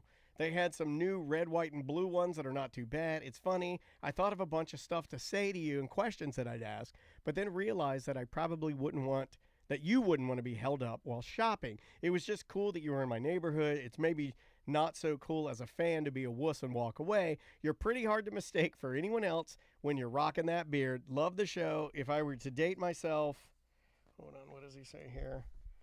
Remember the time when the Monsters of the Midday, then things changed. I always thought you'd do really well together. The Tom and Dan is too much funny for people to compete with. Love you. All right. Thank you, Dave. Should have said hi, buddy. Let me put out a public service announcement to everybody listening to this. People that are not that famous, they enjoy people stopping them and saying they listen to the show or watch the show or know who you are. Yeah. Way more than people that are too famous and get it too much. True. And I think that's universally true. No one and here's the tier. Anybody in local radio, local TV, local anything, stop and say you appreciate them. They'll appreciate it. I think so. They're not bothered by it. They never get it that much. Their audience isn't that big, especially nowadays. I'll make a. I'll Somebody preface saw you on Halloween and didn't say hi in the chat room. They said. Especially in front of my wife and kids. Were you dressed up or were you not No, dressed I up? didn't dress Boo! up. Boo this man. Well, you know what? I dressed up. I wore my Hollerbox lederhosen. You know how many? Dude, do you know how many compliments I got on my lederhosen? I should Yeah, I just saw wear them that. all the time. Yeah. Did Maisie want you to wear it? She did. Yeah. Well, Yeah. that's my sons don't want anything, so they. That's awesome. It's easy. No, but I want them to want me. Right. That's a good song title. Robin Zander. So anyway, and so anybody in podcasting, for the most part, excluding Joe Rogan And Nick Fuentes. and the Kelsey brother, anybody famous or whatever, like they want you to stop them and say, hey, I appreciate that. Anything. Yeah, I appreciate it. Yeah. And I like. They're not bothered by it. I promise you. I like to say hi, and it's funny that you saw me at Walmart, and I probably would have chirped you good. So And if they are bothered by it, they're insane because it never happens to them that much. that's true. Keyed Up BDM says Dan saw me at City Barbecue and hugged me. I think I went too far. I hugged Keyed Up BDM, and I think I went a step too far. Now, if you're Tom Cruise, you are bothered by it because you can't go out anywhere in public without being swarmed or like paparazzi. But if you're Dan the loser, No, but I'm just saying, like, people somehow treat everybody in the same level of celebrity, and we're like, hey, I don't want to bother this person. Like, if they are low-level celebrity, it actually is a compliment to them. It is. I think. yeah, nice and- to say that you're part of the listeners. Now, it depends, like, if Depends on what you're doing. If you are, like, at a dinner with your spouse. Your dying grandfather. And then, or something like a serious situation, and then it looks like they're tuned into each other. Or having Celebration of life for my dad. You come sliding over, Yeah. like, hey, Dad, remember when he did that buddy call? But if Dan's at the candy section of Walmart, like, I want to be talked to. yeah. And you got to tell him you see what he's doing. Yeah, you got to be like, Walmart. But then you're there, too, so you don't want to, what are you going to say? You know? I do love Walmart, man. And I'll tell you one better. I went to Walmart that day, and then my wife dropped me off so I could hang out with Dansby. And then my wife went to 8 different Asian grocery stores. She loves Asian grocery stores. Yeah. Loves I them. know. There's like all kinds of crazy. We have so much crazy food in our house. Well, It's now you got wild. the new giant one. We right? haven't been to H Mart yet. I've heard it's really good though. But How does she love Asian grocery stores and haven't been to the biggest one? Too packed. It's like going to Epic Universe. It's like you can't get in. Well, you got to go 7 in the morning. Even then, I think like Really? people line up. Yeah. Let's do this voicemail. This one's for you, buddy. What's up, Tom and Dan? It's DeBerry Joe. I've got a little piece of advice for Tom because it's come up recently on the show, and I'm listening to the OG show, and it's coming up again. The way you trick your wife into picking where she wants to go for dinner is you say, honey, I picked out the spot. I picked out your favorite place to go for dinner. And she says, oh, where? And you say, guess. And that's where you go to dinner. Come on, man. It's easy. Come on. Can we put this one topic to bed? I think Crystal would figure that out. Yeah, There's no way that Crystal's going to fall for that. What are we dealing? Like, that's like the oldest trick. No. Yeah, I'm like, Crystal's she'll kill you if you do that. guess where the ball is. To Barry Joe, you saw that on a meme, first off, which it doesn't work This in is real how life. we communicate with each other now. We Yeah, look yeah. at memes and we tell our friends memes. Yeah. Like, you think if I'm driving the car, I'm like, I got the perfect place for dinner. And she's like, what? And then I'm like, why don't you guess? You think she's not And going then to figure it she's out? like, no, you say it first because Yeah. I know this trick. And then you have Because- to think of something, and then you say Porky's Barbecue, and she hates it. To Barry Joe, she knows I don't know. You understand? So you can't say all of a sudden, 20 years later, I figured it out. She's going to know I'm lying. God. Anyway. And don't take advice from memes. It doesn't work. Do you know your wife's favorite restaurant? No, of course not. I don't think I know my wife's favorite restaurant either. And because it changes, because she's crazy. Yeah. Well, she lost a couple too. I mean, being a vegetarian's harder.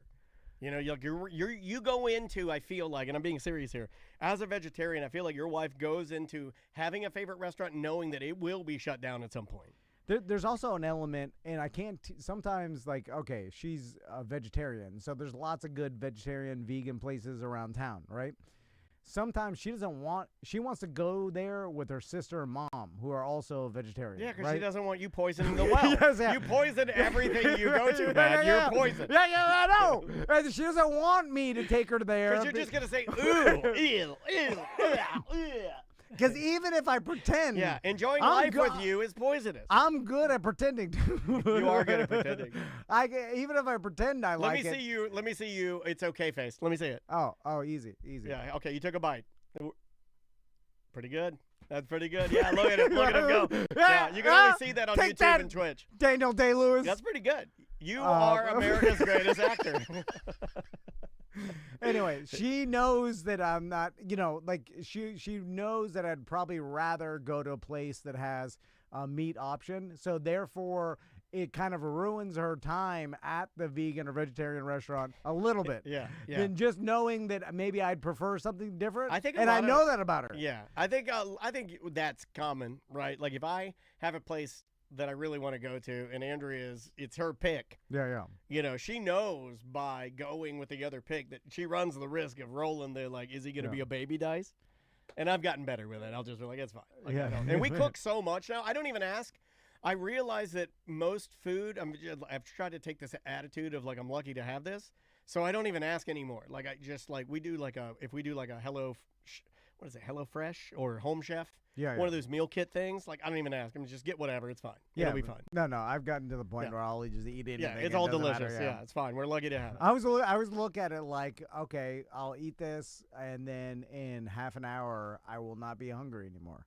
Right. And no matter what it tastes like or if I want it or not, in half an hour, it'll both be the same. Whether it's the most delicious meal or the grossest meal, it has the same result. You're not wrong. A horrible way to live. It's a lot of fun there. Sounds great, buddy. Whether you like it or whether you hate it, the feeling in 30 minutes will be exactly the same. I look at everything, sex, everything. Whether you like the sex or hate the sex, in 30 minutes, the feeling you have will be exactly the same. Let's try this voicemail right here. Yeah, I heard Tom say that he was upset he wasn't invited to the roast of Sean Watson, and that's why I came up with top 5 reasons Tom wasn't invited to the roast of Sean Watson. Do you want to do this? I heard it went really well. I heard Sean and the News Junkie gang had a darn fine roast that I probably should have taken. I probably should have snagged one of those tickets. Okay, you ready? Let me see if I can write a better one. Do you want me to play it, or you want to write it while he's playing? Okay, here we go. Number 5, can't read his own writing. Number 4, vegetarian wife won't let him attend any more roast-related events. Number 3, Dante the Smoothie Boy was unavailable to escort Tom. Number 2, Tom was busy with bass lessons with Earth, Wind, and Fire. And the number 1 reason Tom wasn't invited. He got that one wrong. It's Casey and the Sunshine Band. Everybody knows that Tom was molested by the bass player of Casey and the Sunshine Band. It was not Earth, Wind, and Fire. Those are black guys. Those are black guys. You're a racist too, sir. Earth, Wind, and Fire, black guys. Casey and the Sunshine Band. Have you seen him lately? Who? Casey. No. It was the bass player. It wasn't. No, Casey I know, but I'm just saying. Have you seen KC? No, I don't know. Oh man. He's old as hell, right? He is old as hell, and he's still doing it, but he still does the dance and everything. And you can Google it. It's all over TikTok. It's becoming one of the Frankie Valli things again. He has the biggest, no exaggeration, Casey from Casey and the Sunshine Band has the largest distended mega belly I've ever seen. Oh, super hard? Dude, it's humongous. Is it like a Jack Black? Bigger. Because, oh, man. Bigger. And bigger. It's hard, it's right? humongous, and he wears the giant Hawaiian shirt over it. Yeah. And he's a ticking time bomb. Yeah, right. Yeah. When it's hard, is like the. And he's doing the dance. He does like the, what do you call that dance you do? What is that? The grapevine. He does like the grapevine. And he's doing it, shake your booty. He still does all the stuff. He still sounds good. I just wish somebody tell him to push away I think it's alcohol. It looks like a big alcohol belly. Yeah. Like a big, giant whiskey belly or something. Weird that alcohol makes it big and hard. I know, so why is it so hard? Can you dose that? Can you have just like a little bit and get a mid-hard? I don't know. So it kind of like is like a flat hard? It doesn't happen to everybody, but for whatever reason. The roast of Sean Watson. Oh, sorry. Let me get him out of here. I'm done with that. All right. Yeah, that was stupid. Get out of here. Don't never do that again. You want to do another one? Sure. Let's do this one right here. Tom Van, you're talking about the great tick infestation over in Heroin Alley that you had, and it reminds me when I was a kid growing up in Hawaii. We lived next to a pineapple field, and after they grow the pineapples and chop the tops off, they burn the pineapple fields, and Hawaii is full of all these really crazy-ass spiders, and so they burn the pineapple fields, and all them spiders got to go somewhere, and guess where they go? Right to our damn house. We used to have, like, nightly freakouts, because my dad was in the Army, and he was always off in the field, and so it would be like my mom and me and my brothers, young guys, and there would be like these dinner plate sized spiders crawling up the walls. You'd see that one, you start freaking out about it, you don't know what to do, you throw a shoe, and then it runs to the other wall. Well then there's another one coming behind you. Like, I'm telling you, these things were everywhere, and they were huge, and they were terrifying. Not the size of dinner plates. You're misremembering that. The size of a dinner plate for a doll. A doll dinner plate. Not to sound like Tom here, but a full-size dinner plate? Yeah, that's too big. That's a humongous. That's the spider's as maybe big as a bread the plate. circumference of a pumpkin. That's too big. Well, shout out to all the veterans out there. Yeah, thank you for man. your service Appreciate on Veterans you. Day. Thank you, thank you. That is some of the, some of my friends that had to, go over. I have a lot of friends that toured the world because their family served. Yeah, or do the 6 to 8 months in the Middle East and stuff, just leaving the Grizz and my buddy Alex and my Heidi's husband Rob, and had to do a bunch of tours, and that time away from your family has got to be so difficult that probably that is your biggest sacrifice, is the time away from your family. Oh my God. I can't even imagine. And so anyway, so it also makes me think, do you you. value it more? Yeah, of course. And we appreciate you guys for doing that. We have a lot of listeners that are overseas. I love it when you guys write us too. Please. If you want to write us or call us and leave us voicemails about what you guys are doing, we'd love to hear from you. We have a couple listeners that are stationed in Japan that send us snacks and all kinds of crazy stuff. I wonder if they value it more after doing that. When you come home and you are done, you're like, you know what? I am family through and through. It kind of changes your perspective, I bet. Nowadays with technology, the ability to FaceTime your family now has got to be a game changer comparatively to 25 years ago. Obviously, it helps me. I mean, do you use it? I use it when Andrea's on a trip. It does change how you, being able to show Maisie her mom.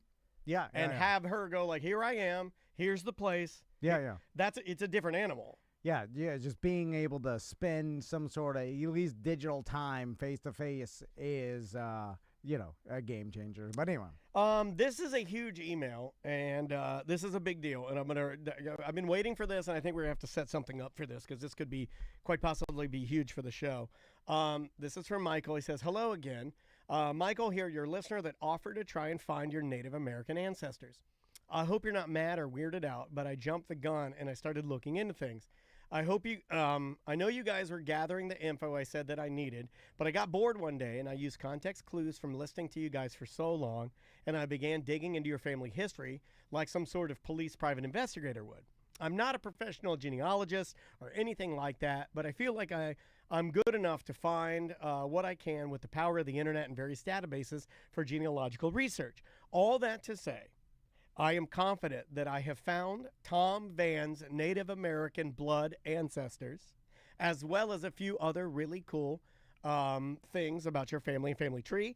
Dan, I've also done the same for you. I managed to trace your ancestry pretty far back. While I haven't found any Native Americans like Tom, I don't believe there's any there. I'm pretty sure we do not have that. I did find some really cool things about your family as well. If you want to hear more, let me know. Thanks so much, Michael. There it is. You're Native American, buddy. You're Native American. Now you can get your headdress out of the attic again. It's already out. Anyway, but what about the DNA? That doesn't matter, or that's not as, you know what I'm saying? That is a great question. I took the DNA test and it did not say. But is it too far back? I don't know. You just took a DNA test and you're 100% that bitch. No. Yeah. that's how It's like, interesting, right? Well, because- Michael, we would love to set up a time for you to come in. We would love to walk through all of this. Yeah. Who had the more sinister family? Whose family was worse for the world? My family? I'm going to guess my family. Well, yours goes back into Germany. True. So there's a So it lot could of get that real problem dark. there. It could take a really dark turn. A lot of problems Yeah. over there. Yeah. But They did have some for a while. Yeah. So yeah, I mean, listen, come on the show and present us the evidence.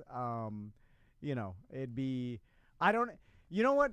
You already It would kind of want to be like, I don't believe it, right? Like, because It did the DNA test and they said none. Here's my personality. It doesn't change anything in my outlook on life or any way I behave or No. see anything or like even. You're not gonna start going to powwows now, right? Like, if you started dressing, I'll show up there tomorrow. was a time. Full. There was a time when a guy we worked with. Okay, I'll say it. I'll ride here on a horse. I'll say it. I'll say it. When Shannon Burke started wearing Native American biker jackets, I wanted to clown him. I wanted to make fun of him. You know, with the fringe, you need to start wearing all Santa Fe style clothing. Can I outfit you? Full Santa Fe? Full Santa Fe. Yeah, I'll go full Santa Fe Fe. Tom. Yeah, Can you yeah. be Santa Fe? Even though there's like, this is not your, you're like, no, my Santa Fe Tom. What's your Indian name? You're Santa Fe Thomas Chisholm. And you still wear a top hat like Santa an Fe Indian. Chisholm. Will you wear a J Medicine hat, Indian top hat? yeah, I will. Yeah, 100%. Because it'll make me look better with my longer hair and beard. We'll Yeah, look yeah. like a couple of cowboys. Yeah. I'll wear a cowboy hat. You wear a top hat. And Yeah. you can be my Native American sidekick. And I'll get tan. Oh, yeah, you're allowed now. You're allowed now. You Yeah, can yeah. wear dream catcher earrings. You can walk Yeah. around with your shirt off. It is totally fine. You can wear bracers on your biceps. Yeah. Leather bracers, totally fine. You're allowed to do all that. You can wear Yeah. leather lace-up pants. Totally fine. And then I'm like, some listener told me I could do this. Oh, my God. The chat room wants to start calling you Jay Waterhead. Because you messed up Jay Medicine Hat's name when Ross Patchett was on the Friday Free Show. All right, let's do one more. This is from our buddy Joshua. I love this guy. Hey, Dan, if you do actually want to do some island camping over on the Intercoastal, let me know. I can get you all set up with canoes or a boat to be able to get around and get everything over to the island. We have a place on the Intercoastal and know all of the nice camping islands over there. There's one about 100 yards from the ramp, which is really nice. And the ramp has restrooms available for the girls. You're welcome to take the pontoon out. And he goes through a whole thing, but he knows the area. I would love to do some of that. Yeah, I will be taking you up on this, sir. So I just got to get out of dance season. My question has always been, because me and Crystal wanted to do this, like, I'll do it with you. So we thought, okay, we one time took the Wizards family out on the Intercoastal south of Satellite to check out some spoil islands. Yeah. Because we were like, hey, we should go out here with the kids and camp. And then when we got to them, it was dirt of bird poop everywhere, like in every square inch of every green tree and bush. There was bird poop because birds, like from migration or whatever, they'll land at the island and poop it up crazy, and bird bones to the point where it stunk like it looks bird like ass. It looks like a bird graveyard. Yeah. And then it was all just shelly. Like it wasn't inviting at all. Yeah. And then I was you like, don't want to camp on a shelly crap island. Yeah. That's what it was. I don't blame you. So then I'm like, then that told me immediately. I was like, well, it doesn't mean all the islands are like this, but it means the ones that are nice are sought after. And then if they're sought after, then I'm going to show up there Yeah, you'll be up late to the party. Well, yes, I'm going to show up there to camp with all my camping gear and the Wizard family and all the kids, and there's someone going to be there already. Because they got up early and they live close. Well, that won't happen to me because Andrew will have me out there 5 a.m. No, you don't have to worry about this. But you'll be at our island already, and then we'll be like, oh, I got all the camping gear. Where do we go? I'll save you space. Then we're going to be in Bird Poop Island. So, and then other people told me you can reserve ones. Like you could, but then I was like, what? But a lot of people don't, like, they just first come, first serve, even with reservations. No, that's how you get shot. Well, but then I'll burn your tent down. So then you show up and you're like, I reserved it. Then you have to make everybody leave. That's I would make them awkward. leave. No, it's not awkward for me. It's awkward. It's just like I would do it at a Magic game if you're in my seats. I would just, sorry, you got to leave. So I need a lot more information about, like, from people like, hey, do this all the time. If you show up at this time, it's fine. No one's there. Anyway, something like that. This island's the best one.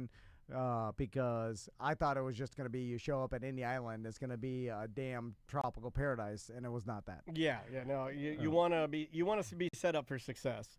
And the weather's got to be good because it's hot as hell. Like you show up and the worst is sweating in your tent at 8 in the morning, especially if you're hungover from the night before. All of a sudden it's so bright and hot that you're like, oh God, I have to get out of here. Tents, it's hard in Florida. You would think that they would create some sort of a tent that would push air through it, effectively.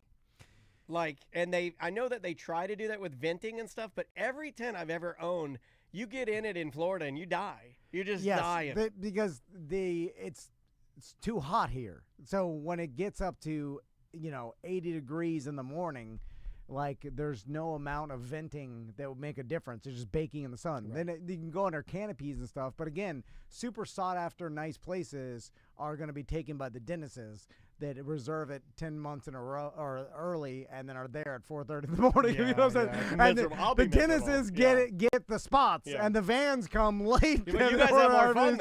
But you guys have more fun. Melissa says camping is allowed on recreation islands on a first-come, first-served basis. Reservations are not needed, and there is no fee to use the island. Some islands are more popular than others and will fill up quickly on the weekend. So I guess it's a be cool bro scenario. Yeah, and then that's, if you're coming from the inland on a boat, it's hard to get there at the break of dawn to get your spot. True. And everybody who lives around there can do it. Snags them. So then if there's so you're packing up, you're driving, and all of a sudden someone's going to be at your island. It's it's hard for a gamble with that much preparation. Yeah, you got to have someone like Jason to get it set up for you probably, and then you make your way out there. Let's do one more and get out of here. Let's try this one. Yo, BDM Neil here. Yeah, everything going digital. When I would go to Orlando City games before we moved, everything would go.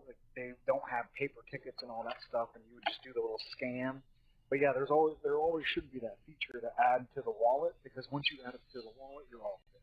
But not always can you add your tickets to your wallet. Like a lot of smaller venues, like let's say the Plaza Live here in town, they'll use Access app instead of using Ticketmaster. Well, I appreciate the savings that you get from them using somebody other than Ticketmaster, but then you have to have a completely other app to save your tickets, and then sometimes you can't save them on the wallet. There's just zero standardization. Yeah. And for someone who's not tech savvy, good luck with that. I mean, I am tech savvy, and I can feel it slipping out of my hands. You know what I mean? I can tell that age, if you don't practice it, reps or anything else, if you just, I can feel it. I can feel that it's not as easy for me anymore. Yeah, and then a lot of people don't prepare. I guess nowadays you have to, at your house, make sure you bring up your tickets, and then can you just screenshot them? No, some places you can use a screenshot. Some places you can't use a screenshot. I know the Kia Center, no screenshots allowed. You got to have it in the wallet. Because it's constantly updating and whatever, So you're right. There should be a standard, but there isn't. No, I mean it's just like anything else. There's just the way that we watch streaming services and stuff. Literally nothing is standardized. Yeah, it's just all crazy, the Wild West. Sometimes I'll subscribe to something and it connects to my YouTube TV. Sometimes they're like, no, you need a separate app. I'm like, you guys are driving me nuts. You're making me not want to be a part of media at all. Although maybe in the future there'll be some sort of they did this with. I saw the change, and I'll give credit to the government and the corporations that figured this out with coming back from cruises with customs. Oh, right. I remember the insano long lines, and you had to talk to a person and all this stuff, and I remember bitching about this is ridiculous. And then I saw the change, and now you just walk through and they scan your face and you just keep walking. So maybe we'll get to a scan their face. You opt into a concert, and they know hey, you buy the tickets, it knows your face, and then it scans it, and then no more showing tickets or whatever. There'll be some better. We're so close. Way. Yeah. I mean, it does feel like we're close because I can remember 10, 15 years ago, our buddy Whopper Jr., Justin Clark from Cigar City, he was showing me his Tampa Bay Lightning jersey that had his credit card biometric woven into the sleeve of the right arm.